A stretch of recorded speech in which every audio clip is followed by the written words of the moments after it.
प्रदीप, आपका स्वागत करता हूं आपके अपने चैनल प्रदीप फिजिक्स प्लैनेट में। तो वापस हम आ चुके हैं यहां पर नेक्स्ट लेक्चर को लेकर के, जहां पर बात हो रही थी आपके वैद्युत विभव तथा धारिता के बारे में। तो मैं बता दूं कि वैद्युत विभव तथा धारिता में हम लोगों ने अब तक वैद्युत विभव का अध्यारोपण देखा था और साथ ही उसके आधार पर कुछ क्वेश्चन भी दिए थे और आशा करते हैं कि आपने इस क्वेश्चन को लगाया भी होगा।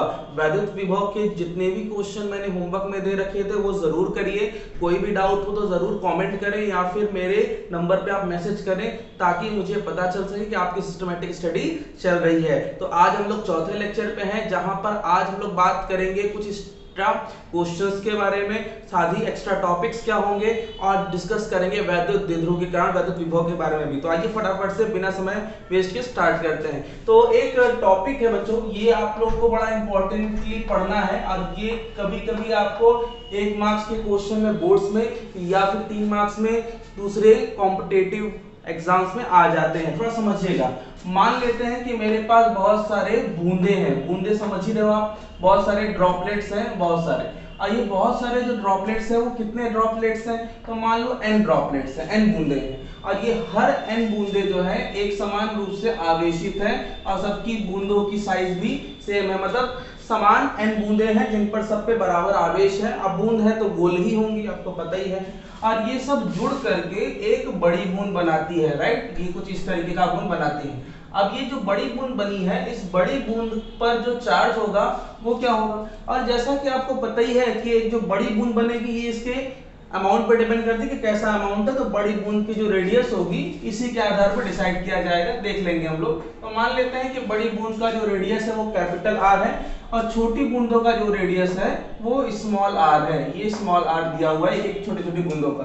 तो बड़ी बूंद बन गई। बड़ी बूंद पे जो नया चार्ज होगा वो डिसाइड होगा इन्हीं आवेशों के आधार पर, सब बताएंगे अभी। आपका क्वेश्चन क्या है, हर बूंदों पर एक एक आवेश आप देख पा रहे हो, स्मॉल क्यू सब पे आवेश है। अगर आवेश है तो सबका विभव भी होगा और आपको बहुत अच्छे से पता है कि विभव है तो जब इनको जोड़ दोगे तो नया विभव कुछ और ही विभव होगा। तो मान लेते हैं कि इन सब पे जो विभव है वो v है और नया विभव क्या हो जाएगा, v डैश हो जाएगा। मान लीजिए आपको vf पूछा गया है और vi जो है वो दे रखा है, मान लेते हैं। तो ये क्वेश्चन का मतलब, इस टॉपिक का मतलब थोड़ा ध्यान से समझिएगा। टॉपिक यह सिंपल है, नोट में, यदि स्मॉल m समान आवेशित बूंदों को आपस में जोड़ा जाए तब बनी बड़ी बूंद का विभव क्या होगा, विभव क्या होगा। मान लेते कि ये विभव कितना है, Vf है, राइट, Vf है। तब कैसे सॉल्व करेंगे, आप पहले ये डिसाइड करिए कि इन सब छोटी छोटी बूंदों का रेडियस क्या है। चूंकि छोटी बूंदों का रेडियस, छोटी बूंदों की त्रिज्या स्मॉल r है, राइट, तथा विभव v है। तब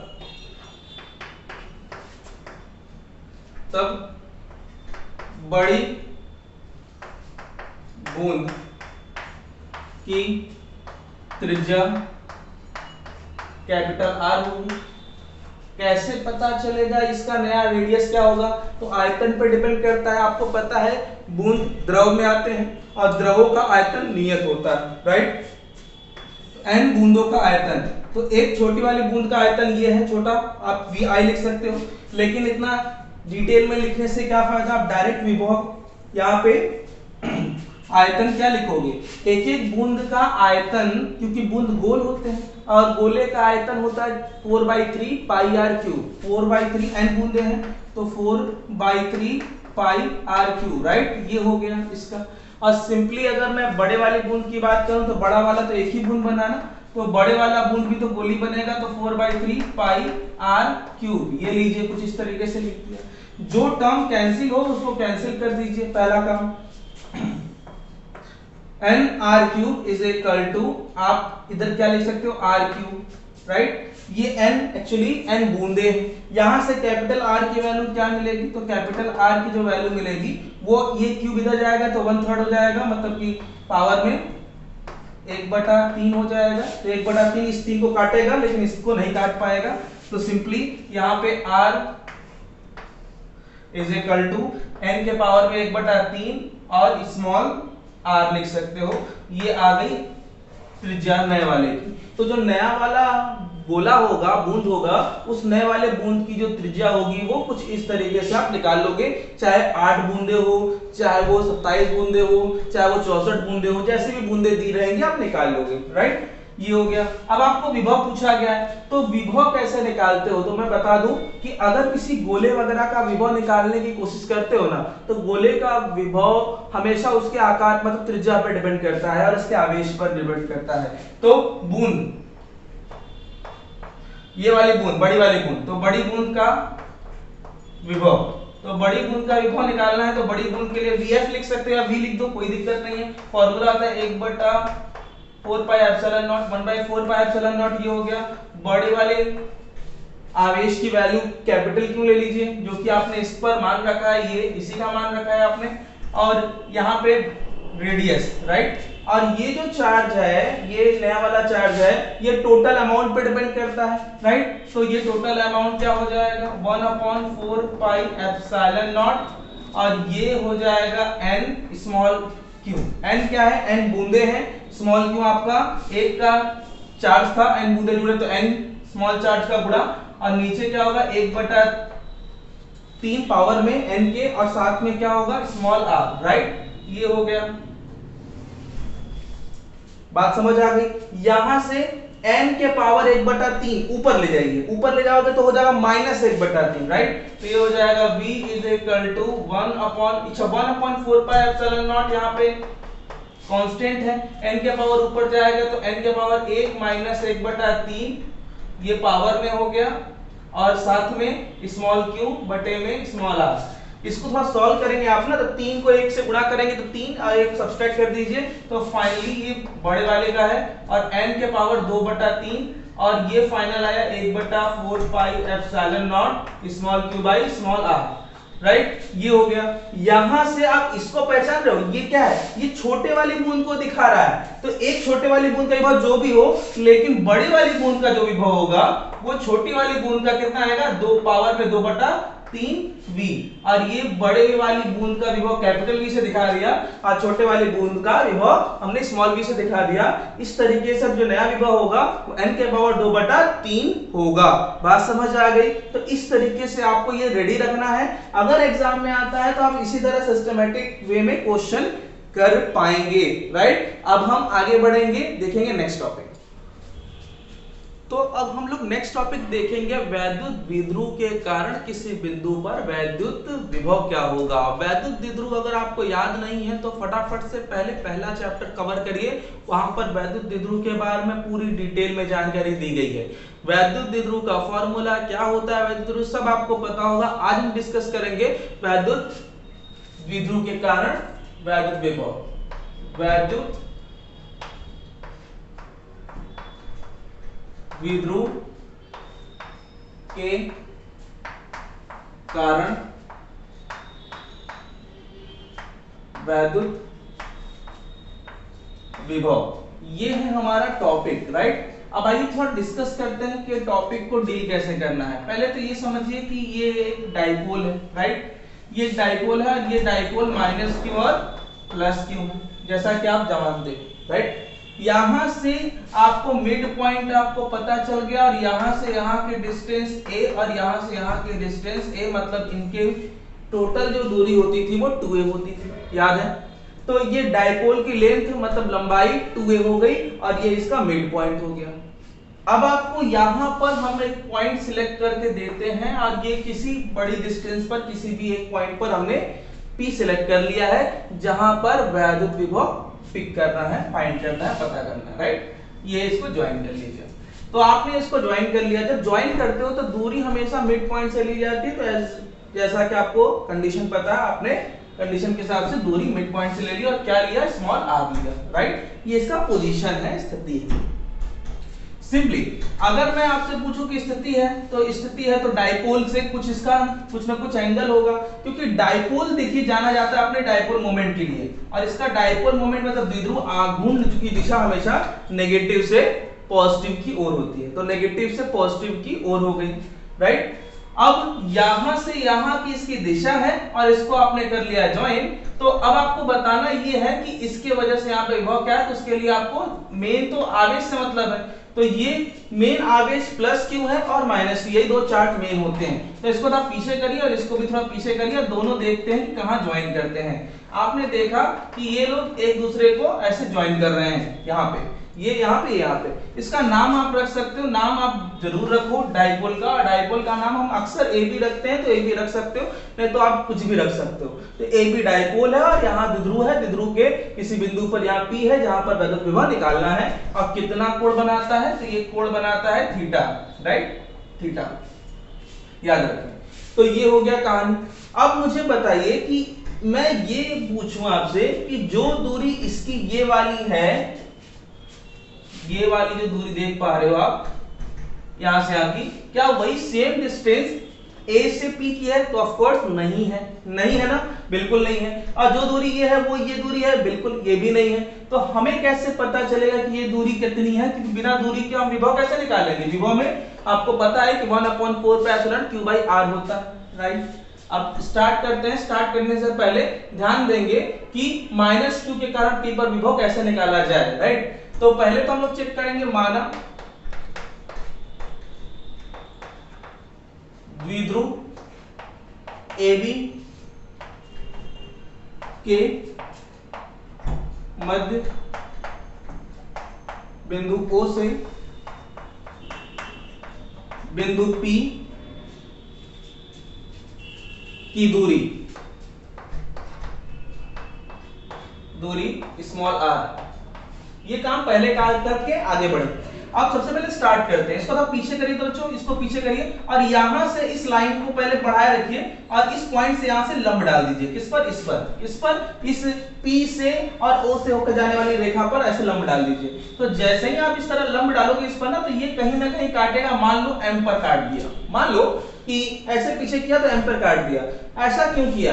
आप जब भी कहीं ऐसे लंब डालते हो ना, तो ये सिग्निफाई करता है, ये बताता है कि ये जो यहां से किसी बिंदु की जो दूरी है वही लगभग दूरी उस लंब वाले बिंदु से उस दूर वाली बिंदु की भी होगी। याद रखें, फिर से बताता हूं, जिस पॉइंट से आपको किसी की दूरी निकालनी होती है, अगर मैं उसको थोड़ा लंब डाल दूं दूसरे लाइन पर, तो ये उस लंब वाली बिंदु से भी उस बिंदु की सेम दूरी को रिप्रेजेंट करता है, लगभग समान को बताता है। मतलब यहां से AP की दूरी और यहां से MP की दूरी लगभग समान होगी, राइट। ये हो गया सिंपली लंब डालने पर।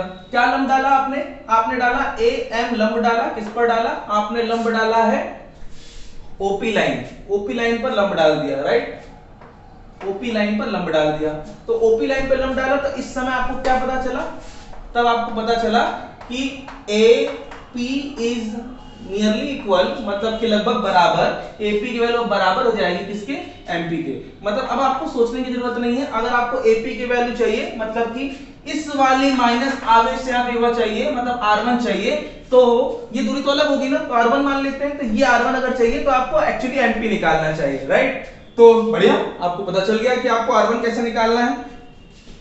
देखते हैं कैसे निकाल सकते हैं, थोड़ा हिंट करते हैं कि निकालने का तरीका क्या होगा। यहां से यहां की जो डिस्टेंस है वो तो A दिखा रखा है मैंने, ये देखो ये A। तो यहां पे एक ट्रायंगल दिखा आपको, ये कुछ इस तरीके से करके ऐसा करके ऐसे करके ट्रायंगल दिख रहा है, ठीक है। और ये जो थीटा है ऐसे करके यहां थीटा बन रहा था, राइट। जो थीटा यहां देख रहे हो एग्जैक्टली ये भी वही एंगल बनाएगा थीटा। क्यों? क्योंकि शीर्षाभिमुख कोण, राइट। और ये वाला जो साइड है वो है A, यहां से यहां की दूरी मध्य बिंदु से। और आपको ये तो पता ही है A है आपको ये वाली दूरी चाहिए होगी, क्योंकि ये यहां से यहां की दूरी नहीं पता। तो ये वाली दूरी कैसे बताएंगे? तो ये आपका थीटा है और थीटा के सामने वाला होता है लंब। थीटा के सामने वाला लंब होता है, और लंब ये हो गया 90 डिग्री, आपने डाला भी था लंब, और इसके बगल वाला होता है आधार। तो आधार आपको चाहिए, ये चाहिए, और ये पता है, ये लंब के सामने कर्ण पता है। तो आधार और कर्ण किसमें होता है? तो आधार और कर्ण कॉस में होता है। तो आप यहां पे लगा सकते हो कॉस थीटा बराबर आधार बटा में कर्ण, राइट। तो आधार बराबर क्या हो जाएगा? कर्ण कॉस थीटा, राइट। ये हो गया, ओके।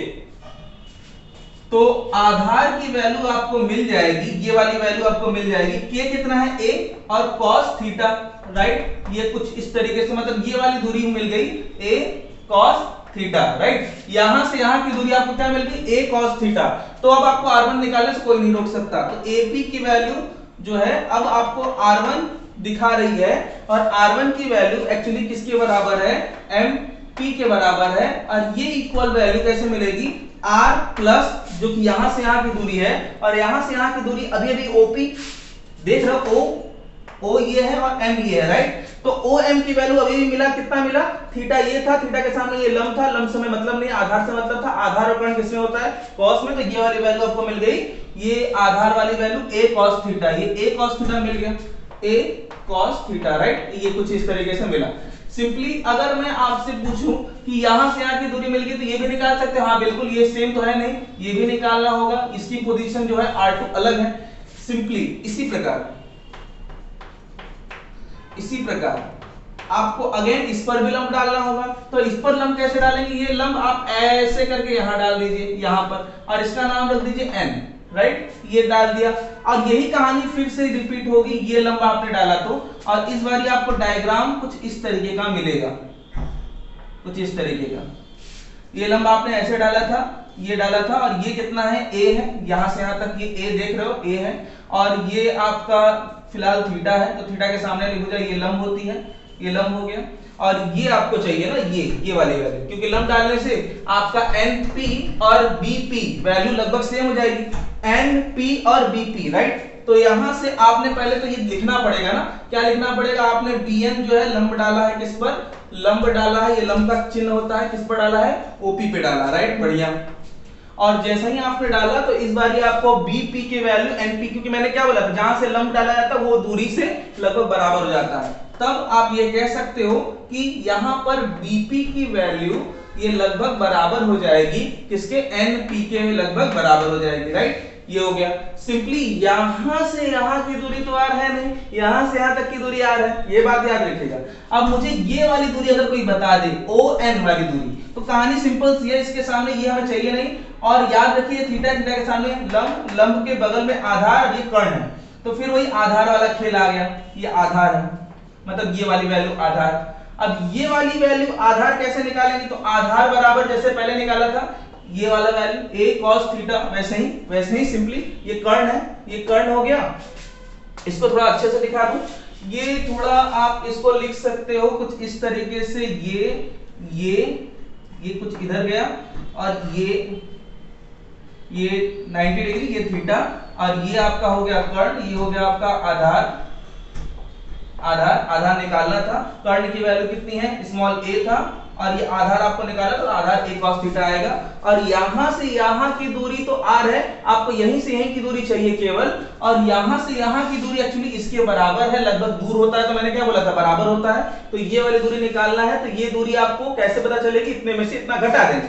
तो आइए इस बारी आपको क्या चाहिए? आपको चाहिए एक्चुअली BP, और BP की वैल्यू क्या है? R2 है, और R2 किसके बराबर है? R2 बराबर है NP के, और NP जो है वो हो गया आपका R minus a cos theta. लीजिए, बढ़िया, दूरी तो आ गई, राइट। अब जब दूरी आ गई तो अब आपको कोई दिक्कत नहीं होगी विभव निकालने में। ओके, आगे देखते हैं।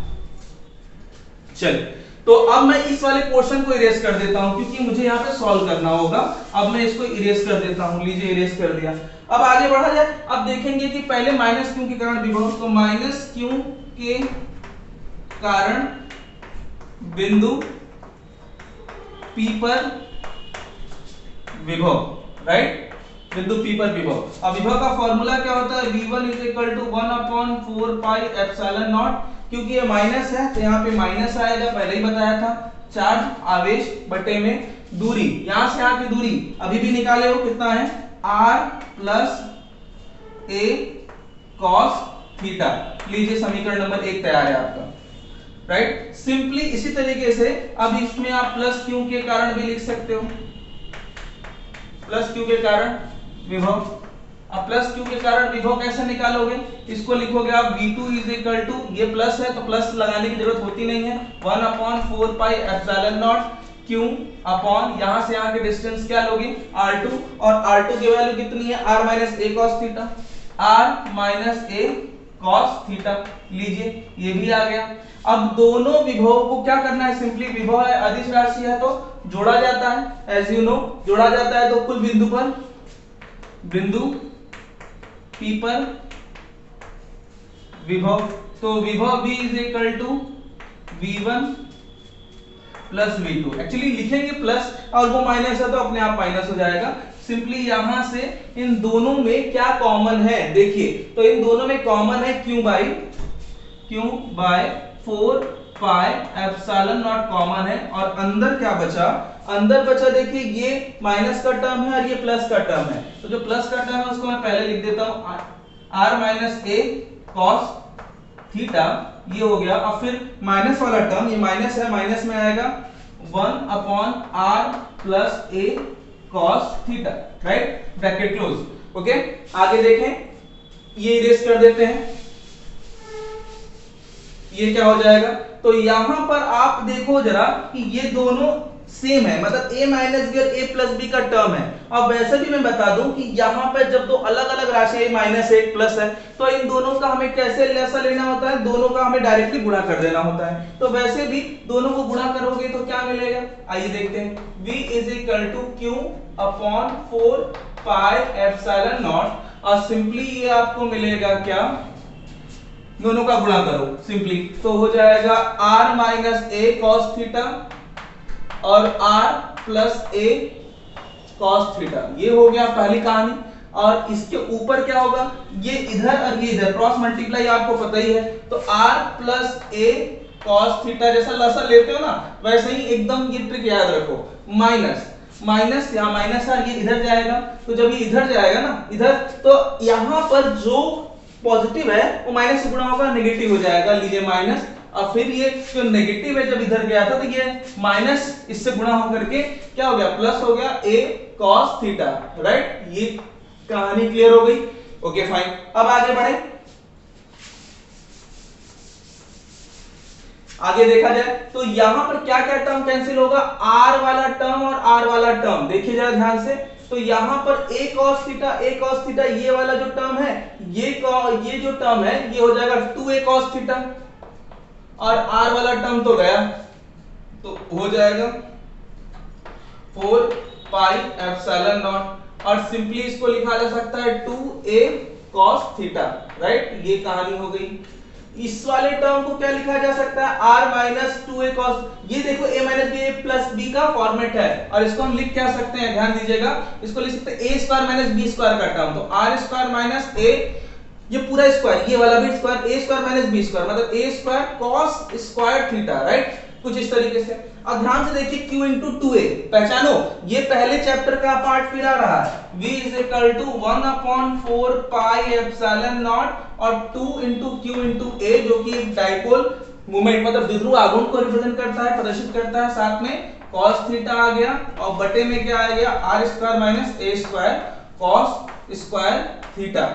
आपको पता है कि r जो है बड़ी दूरी होती है और डाइपोल की लंबाई तो बहुत छोटी होती है, ऊपर से a जो है आधी लेंथ है। अब छोटी सी लेंथ जो कि माइक्रोमीटर में होती है 10⁻⁻⁶ मान लीजिए, इतनी छोटी डिस्टेंस का स्क्वायर करोगे, अब जरा सोचो कि वैसे भी डाइपोल मोमेंट 10⁻⁶ 10⁻⁹ ऐसे होता है, इतनी छोटी का स्क्वायर करोगे तो और ज्यादा छोटा होगा, तो ये वाली टर्म इससे माइनस करे चाहे ना करे, बड़ी क्वांटिटी से इसका कोई फर्क पड़ेगा नहीं। यहाँ पे लिख दीजिए सिंस r जो है बड़ा है किससे, a से बड़ा है, तो ऐसे केस में तब किसको छोड़ा जाता है, a स्क्वायर को छोड़ने पर। छोड़ने का मतलब समझते हो ना, छोड़ने का मतलब होता है जीरो लेना, मतलब इसको रिमूव कर देना, तो ये हो जाएगा v is equal to 1/4 pi epsilon not. इसको क्या लिखोगे, ये क्या है, ये 2qa को डाइपोल मोमेंट द्विध्रुव आघूर्ण कहते हैं, स्मॉल p से दिखाते हैं, यही ये स्मॉल p है ना, ये द्विध्रुव आघूर्ण को दिखाते हैं, और ये cos थीटा तो है ही साथ में, और साथ में नीचे क्या आएगा,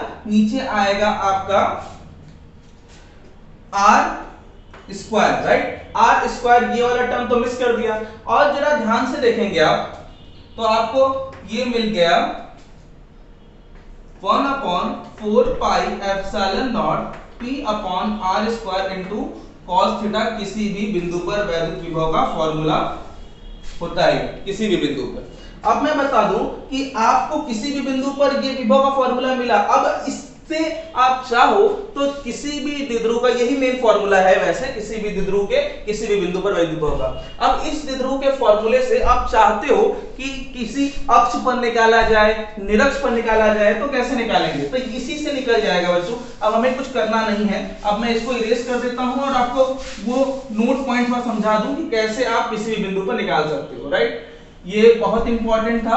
अब यहां पर नोट में क्या है, अब मान लो अक्ष पर निकालना है, राइट, पहला अक्ष पर, अक्षीय स्थिति पर, तो अक्ष पर, अक्ष कहां होता है, पहले द्विध्रुव देख लीजिए, ये द्विध्रुव है, अब द्विध्रुव का अक्ष कहां होगा, तो इसे कहते हैं अक्ष, इधर इधर या इधर किसी भी पॉइंट पर। तो ये अगर p इधर होता और ये -q + q ऐसे होता, तो इसको अगर आप मिलने के लिए जाते तो इधर चले जाते, और जब इधर जाओगे लाइन लेकर के तो कितना कोण बनेगा, तो इसी रेखा पे लाइन कितना कोण बनाएगा, ऑफ कोर्स 0 डिग्री बनाएगा, तो थीटा का मान क्या हो जाएगा, 0, मतलब ये थीटा पर निर्भर करता है, राइट, तो जैसे जैसे थीटा बदलेगा वैसे वैसे मान बदलेगा। तो v is equal to 1/4 pi epsilon not p upon r square cos 0, और cos 0 की वैल्यू बच्चों कितनी होती है, 1 होती है, तो 1/4 pi epsilon not p upon r square, लीजिए ये विभव आ गया, इसमें cos थीटा नहीं है, समझ में आ गई बात। अच्छा पढ़ें, अब इसी प्रकार से अगर आप निरक्ष का निकालो,